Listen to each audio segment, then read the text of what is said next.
तो अब हम स्टार्ट करेंगे डेल्टा डेंटल प्लान्स को। ठीक है, तो डेंटल डेंटल प्लान्स क्या होते हैं, एक तरह के नॉन प्रॉफिट ऑर्गेनाइजेशन होते हैं जो कि अरेंज करते हैं और मैनेज करते हैं ग्रुप बेनिफिट। ठीक है, मान लो एक ग्रुप है इंश्योरेंस, मान लो एम्प्लॉय इंश्योरेंस कंपनी है, एम्प्लॉय इंश्योरेंस प्लान है। तो एम्प्लॉयज ने, बहुत सारे एम्प्लॉयज ने डेल्टा अपना डेंटल इंश्योरेंस ले लिया। ठीक है, डेल्टा के लिए। ठीक है, तो अब क्या होगा, वो डेल्टा क्या करेगा, नॉन प्रॉफिट ऑर्गेनाइजेशन, एक तो वो अरेंज करेगा और मैनेज करेगा इन ग्रुप के डेंटल केयर। ठीक है, इनको बनाया था NADSP के अंडर इन 1966। NADSP क्या है, national association of dental service plan. ठीक है, और बाद में इनका नाम चेंज करके डेल्टा डेंटल पेन एसोसिएशन कर दिया इन 1969। ठीक है, तो इसमें इसकी फिलोसफी क्या है डेल्टा डेंटल पेन की, तो डेल्टा डेंटल पेन की फिलोसफी ये है कि डेंटिस्ट को अपनी जो ट्रेडिशनल प्रैक्टिस है उसको थोड़ा सा एडजस्ट करना है। ठीक है, in order to serve the large groups who buy dental care collectively. जो लार्ज ग्रुप है, मान लो जैसे मैंने आपको बताया एम्प्लॉय इंश्योरेंस प्लान है, तो वो क्या करे, एक लार्ज ग्रुप में अपना डेंटल प्लान लेता है, डेंटल इंश्योरेंस प्लान लेते हैं। ठीक है, तो उसके हिसाब से डेंटिस्ट जो है उनको अपने आप को थोड़ा एडजस्ट करना पड़ेगा, उनकी जो ट्रेडिशनल प्रैक्टिस है उस पर एडजस्ट करना पड़ेगा, ताकि वो इतने बड़े जो ग्रुप है उसकी डेंटल जो नीड्स है उनको ट्रीट कर पाए। ठीक है, तो अब डेल्टा डेंटल प्लान में होते कौन है, उनको कौन मतलब रन करते हैं डेल्टा डेंटल प्लान को, तो मोस्टली डेंटिस्ट के होते हैं एडमिनिस्ट्रेशन में। इसके अलावा फाइनेंस के लोग, इंश्योरेंस कंपनी के लोग और कंज्यूमर जो प्रोटेक्शन वाले लोग होते हैं, वो सब मेनली होता है इसका, लेकिन मोस्टली जो होंगे वो डेंटिस्ट के होंगे। ठीक है, उसके बाद आती है रीइंबर्समेंट की बात, यानी कि डेंटिस्ट को उसमें पैसे कैसे मिलेगा। तो उसमें UCR फीस के हिसाब से ही डेंटिस्ट को पैसे मिलता है। अब इसमें जो कॉन्सेप्ट आता है वो आता है पार्टिसिपेटिंग डेंटिस्ट और नॉन पार्टिसिपेटिंग डेंटिस्ट का। ठीक है, तो इसमें डेल्टा डेंटल प्लान में पार्टिसिपेटिंग डेंटिस्ट होते हैं और नॉन पार्टिसिपेटिंग डेंटिस्ट होता है। पार्टिसिपेटिंग डेंटिस्ट वो होते हैं जो भी डेल्टा डेंटल प्लान के कॉन्ट्रैक्ट साइन करेंगे। और कॉन्ट्रैक्ट में क्या क्या होता है, सबसे पहला ये होता है कि उनको अपनी पूरी जो भी फीस है, अलग अलग ट्रीटमेंट जो भी देते हैं वो, उसकी जो फीस है वो अपनी पहले प्री फाइल करके रखनी पड़ेगी। पहले से डेल्टा डेंटल प्लान वालों को बता के रखना पड़ेगा कि मैं इस केस की इतनी फीस लेता हूँ। ठीक है, वी हो गया प्री फाइलिंग ऑफ फीस।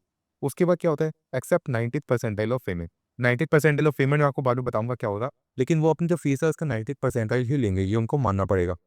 फिर उसके बाद उनकी फी ऑडिट्स हो सकती है कभी भी। मान लो कोई डेंटिस्ट है, वो अपने नॉर्मल पेशेंट से को कम फीस ले रहा है और डेल्टा वाले पेशेंट से ज़्यादा फीस ले रहा है। ठीक है, ऐसा जनरली डेंटिस्ट मान लो कर लेते हैं, ताकि अब जो बाहर के जो नॉन डेल्टा पेशेंट्स हैं उनको भी अच्छे से केटर कर पाए, उनको ज़्यादा पेशेंट्स हो सके। ठीक है, तो उनका कभी भी फी ऑडिट्स हो सकता है। और फिर उसके बाद पोस्ट ट्रीटमेंट इंस्पेक्शन भी हो सकती है। डेल्टा वाले कभी भी किसी पेशेंट को कॉन्टैक्ट करके पूछ सकते हैं कि आपको जो ट्रीटमेंट इस डेंटिस्ट से मिला है, कि आपको वो अच्छा ट्रीटमेंट मिला है या नहीं मिला। वो ट्रीटमेंट इंस्पेक्शन भी हो सकते हैं। और फिर उसके बाद एक आखिरी चीज़ होती है कि जो भी डेंटिस्ट की फीस होगी, पार्टिसिपेटिंग डेंटिस्ट की फीस होगी, उसमें से कुछ परसेंटेज फंड्स में जाएगा, डेल्टा फंड्स में जाएगा। अभी डेल्टा फंड्स किस लिए होते हैं, डेल्टा फंड्स होते हैं ताकि for the smooth operation of delta, जो एसोसिएशन है उसकी एसोसिएशन की स्मूथ फंक्शनिंग के लिए होते हैं। ठीक है, तो ये तो हो गई पार्टिसिपेटिंग डेंटिस्ट। पार्टिसिपेटिंग डेंटिस्ट को ये सब साइन करना पड़ेगा, और साइन करना पड़ेगा तब उनको 90% फीस मिलेगी हमने। ठीक है, तो फिर होते हैं non participating dentist. Non participating dentist को ये सब साइन नहीं करना पड़ता, कौन कॉन्ट्रैक्ट साइन नहीं करना पड़ता। ठीक है, वो फिर भी डेल्टा के पेशेंट्स को देख सकते हैं, लेकिन उनको जो फीस मिलेगी वो 50% पे मिलेगी। फिर परसेंटाइल में आपको बताऊंगा अभी क्या होता है। ठीक है, और फिर उसके बाद आ गया ऑडिट्स। ऑडिट्स उनके नहीं होते हैं कभी भी। ठीक है, उनकी फी ऑडिट्स नहीं होते, वो अपनी मर्जी से पेमेंट ले सकते हैं। जो नॉन डेल्टा पेशेंट है और डेल्टा पेशेंट्स है, उन सबसे अपनी मर्जी से अलग अलग फीस ले सकते हैं। उनको फीस की अपनी प्री फाइलिंग भी नहीं करनी पड़ती, पहले से बता के ही रखना कि भाई मैं स्केलिंग के इतने पैसे लूंगा और फिर के इतने पैसे लूंगा, ये सब उनको नहीं बता के रखना होता।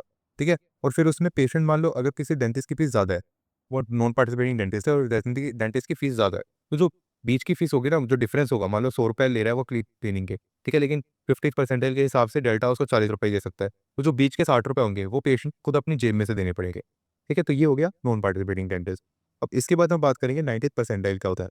तो 90% क्या होता है कि मान लो फॉर एग्जाम्पल 1000 डेंटिस्ट है आपके एरिया में, 1000 डेंटिस्ट इन योर एरिया। ठीक है, और वो चार्ज करते हैं 10 रुपये से लेकर के 100 रुपये फॉर क्लीनिंग। ठीक है, लेकिन अगर आप देखो तो 50% उनमें से लगभग 40 रुपये करते हैं, 40 रुपये या 40 रुपये से कम। ठीक है, और जो 90% है वो 60 रुपये करते हैं या 60 रुपये से कम।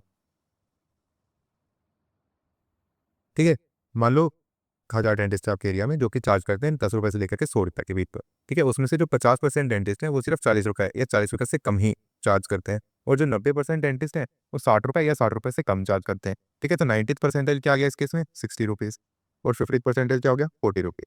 तो अब मान लो कोई डेंटिस्ट है, ठीक है, वो पार्टिसिपेटिंग डेंटिस्ट है डेल्टा में, और वो चार्ज करता है अपने 70 रुपये। ठीक है, अब 70 रुपये चार्ज करता है वो, लेकिन डेल्टा वाले उसको 90% के हिसाब से 60 रुपीज़ देंगे। और फिर एक नॉन पार्टिसिपेटिंग डेंटिस्ट है, वो अपने 40, वो मान लो करता है 40 रुपये।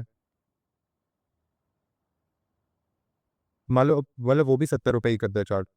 ठीक है, लेकिन वो नॉन पार्टिसिपेटिंग है तो उसको डेल्टा वाले देंगे 40 ठीक है, तो जो डिफरेंस होगा 30 रुपये का वो पेशेंट अपनी खुद की जेब से भरेगा। ठीक है, तो अब डेल्टा प्लान जो है वो क्वालिटी और कोड जो पोस्ट है उसको कैसे कंट्रोल करता है। ठीक है, वो इंश्योर करते हैं कि जो केयर है was actually provided.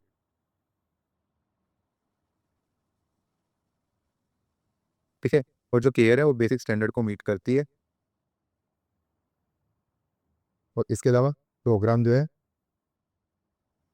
Remains affordable. तो इंश्योर्ड पीपल।